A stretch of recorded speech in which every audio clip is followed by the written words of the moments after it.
હું કુંદનલાલ પુન્માજી કછવા, રહેવાસી માલગઢ, તાલુકો ડીસા, જિલ્લો બનાસકાંઠા.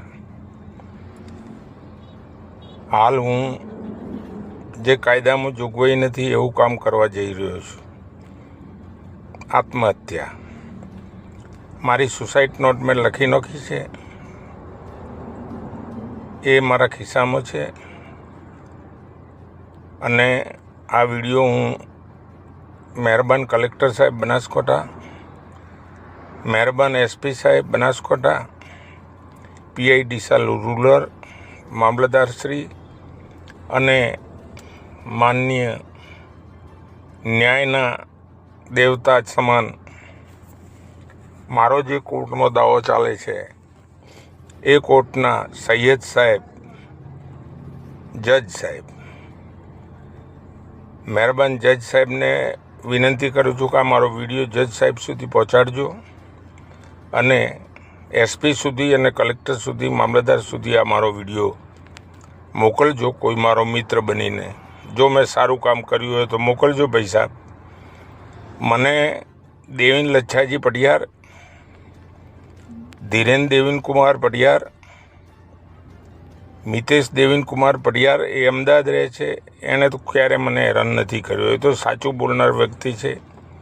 સરિતા દેવીન કુમાર પટિયાર અને મીનાક્ષી ધીરેન કુમાર પટિયાર.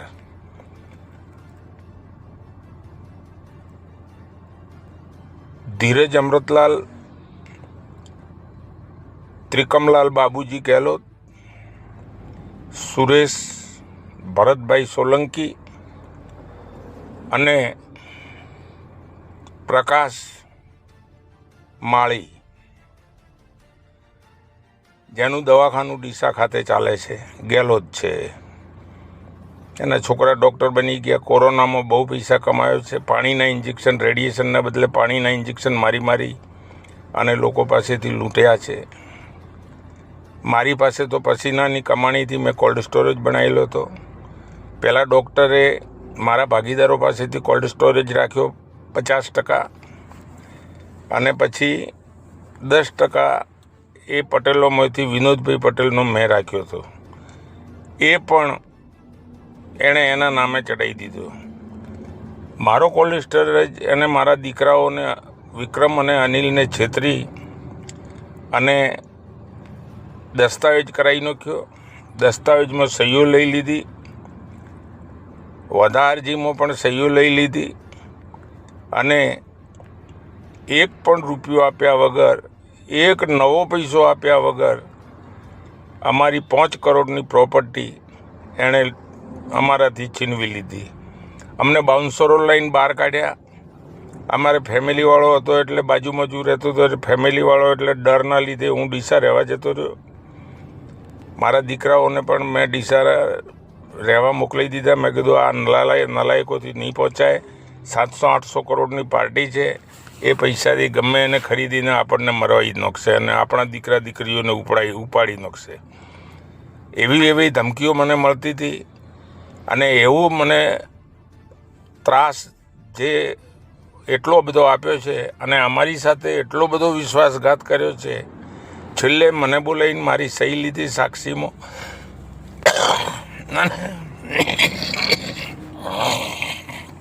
કે ભાઈ તમને પૈસા મળી જશે, તમે સહી કરી નાખો, ગાડીમાં જ પૈસા પડ્યા છે.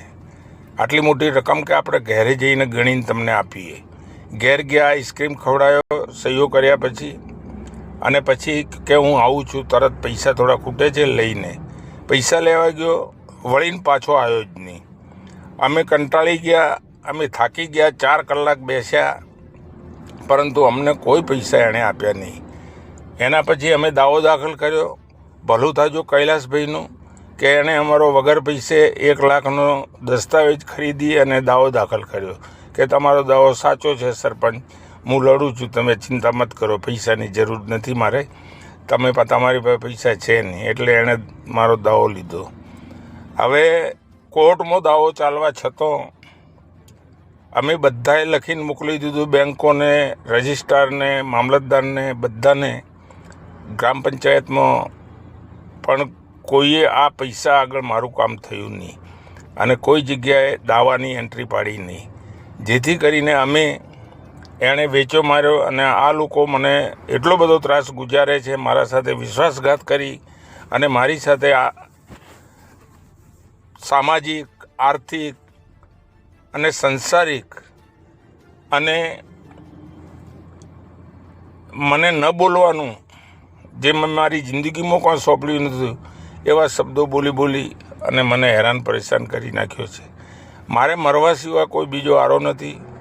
હે ભગવાન, હું મરું છું આજે, ભલું થાજો. આ તો કુલદીપ બારોટનું સોતમલાનો છે, એણે મારા નાના દીકરાનો હાથ પકડીને ભાગીદારીમાં લીધો. એ 30,000 રૂપિયા મહિને કમાવે છે અને મારા મોટા દીકરાનો રોમ્ભા કરીને એક ચેનલના દરબાર છે, એનું સાથે બહુ ભલું થાજો, એણે પણ સાચવ્યા અમને. એટલે અમે એ સાચવવાથી રહ્યા છો ને હવે એ કોઈ તકલીફ સહન કરી શકીએ એવા નથી. અને એનો વકીલ પણ અમને સુરેશ AI સોંખલા કરીને છે, SI સોંખલા એમને ભણાઈ અને એમને સગાવાલો છે કંઈક ત્રિકમલાલને, SI સોંખલાએ ભણાવીને મને એવી બધી દાદાગીરી કરી. મને જ્યાં કેમેરા ન હોય, જો કોઈ આવક જાવક ન હોય, માલગઢથી હું એ રોડે આવતો હું ત્યારે વળોકમાં દવાખાનાથી થોડા આગળ મને હેરાન પરેશાન કરી અને મને મારવાની એટલી બધી ધમકીઓ આપે છે કે અમે તને મારી જ નાખવાના છો, ને તો તારા દીકરા દીકરીનું ઉપાડી જવાના છો. જેથી કરીને આજે મેં નિર્ણય લીધો છે. એ ભગવાન, એ કલેક્ટર સાહેબ બનાસકાંઠા, એ જજ સાહેબ, એ પ્રવીણભાઈ માળી, એ શશિકાંતભાઈ, આ બધા ભેગા મળી, એ બાબુભાઈ માળી,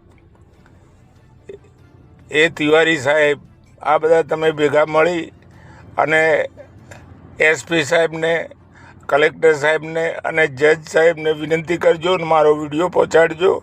હું થાકી ગયો છું, હું મરવા જઈ રહ્યો છું, મરું જ છું, એ નક્કી જ છે આજે. એટલે આ લોકો મને એટલો બધો ત્રાસ આપ્યો છે જેની કોઈ હદ નથી. આટલો બધો હું ક્યારેય મરું એમ નથી, પણ મારાથી ન છૂટકે, મર્યા વગર હવે કોઈ છૂટકો જ નથી. હું દેખી નથી શકતો આ લોકોની ધમકીઓ અને આ લોકોની કોતો હું એમને મારી નાખું તો જેલમાં જોઉં તો મારા છોકરા મરી જાય, નતર હું બધાને મારી નાખું એવો છું. પણ મારે મારવા નથી, કાયદા વિરુદ્ધમાં કાયદો હાથમાં નથી લેવો અને મેં આજ દિવસ સુધી કાયદો હાથમાં લીધો નથી. મારી આટલી ઉંમર થઈ, મેં લોકોની અધિકારીઓની સેવા કરીને પોલીસ સ્ટેશન, મામલતદાર, કલેક્ટર કચેરી બધી સેવા કરી વકીલોની બધાની સેવા કરીને હું થાકી ગયો છું. હું મરવા જઈ રહ્યો છું, હું મરું છું. જય હિન્દ, જય ભારત. મારી આ વિનંતી જજ સાહેબ સુધી અને SP સાહેબ સુધી, કલેક્ટર સાહેબ સુધી પહોંચાડશે એવી મને આશા છે. એટલે એ ભગવાન મારા દીકરાઓનું હિત ન થાય અને મારા દીકરાઓને સાચવજો, દીકરાઓ સાથે અન્યાય બંધ થવા દેજો. આ જિંદગી અંદર કોઈ કાયદો, જો કાયદા જેવી વસ્તુ ભારતમાં હોય અને બંધારણની વસ્તુ હોય તો આ લોકોને સીધા કરજો. કરોડો રૂપિયો આગળ મધ્યમ વર્ગનું, ગરીબ વર્ગનું ચાલતું નથી અને કરોડો રૂપિયા બતાડીને મરી ગયા છે.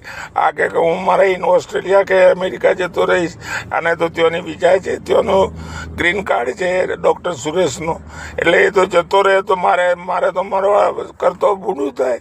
એના કરતાં હું મરીને પાર લાવું એટલે એનો કોઈ નિકાલ આવે. જય હિન્દ, જય ભારત, જય શ્રી રામ. મારી ફેમિલીને કોઈ તકલીફ ન પડે અને મારી ફેમિલી સાથે કોઈ અણબનાવ ન થાય અને ઝઘડો થશે, હું મરું એટલે તેઓ ઝઘડો થશે. એટલે પોલીસને વિનંતી છે કે સુલેહ શાંતિનો ભંગ ન થાય, જેથી કરીને પોલીસ ગોઠવાજો, નતર ઝઘડો થશે. કેમ કે મારો કુટુંબ મોટો છે, મારા સગા સંબંધીઓ મોટા છે અને એને આ ઝઘડો તલવારો ઉડશે, જેથી કરીને મારી આત્મા રૂજાય નહીં અને મારી મોત બગડે નહીં.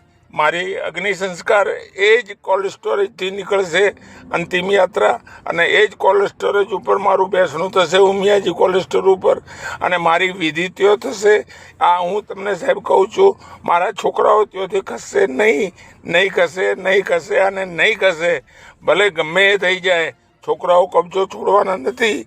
આ મારી એક જજ સાહેબને વિનંતી છે, બે હાથ જોડીને મારા હકનું છે, પસીનાની કમાણીનું છે, જેથી કરીને આ મારા દીકરાઓ સાથે નહેમત થવા દેજો. એસપી સાહેબ, કલેક્ટર સાહેબ, પ્રવીણભાઈ, તમે તો મંત્રી બન્યા છો અને તમે તો જાણો છો, તમે સાચું કરવાવાળા છો, તમે ક્યારે અન્યાયમાં જતા નથી, એ બી મને ખબર છે ગોરધનભાઈ વખતની.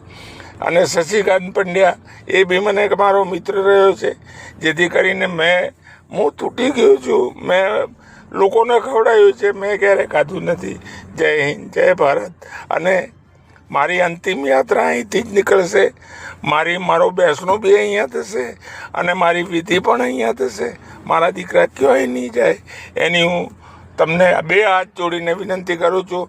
નતર એટલો મોટો ઝઘડો થશે કે જેની કોઈ સીમા નહીં રહે, જેથી કરીને પોલીસ મિત્રોને અને પીઆઈ સાહેબ, ડીસા રૂરલને, એસપી સાહેબને મારી વિનંતી છે કે પોલીસ ગોઠવી નાખજો, નતર ઝઘડો મોટો થશે. જય હિન્દ, જય ભારત, જય Shri Ram. Bye bye, good bye, અલવિદા, અલવિદા.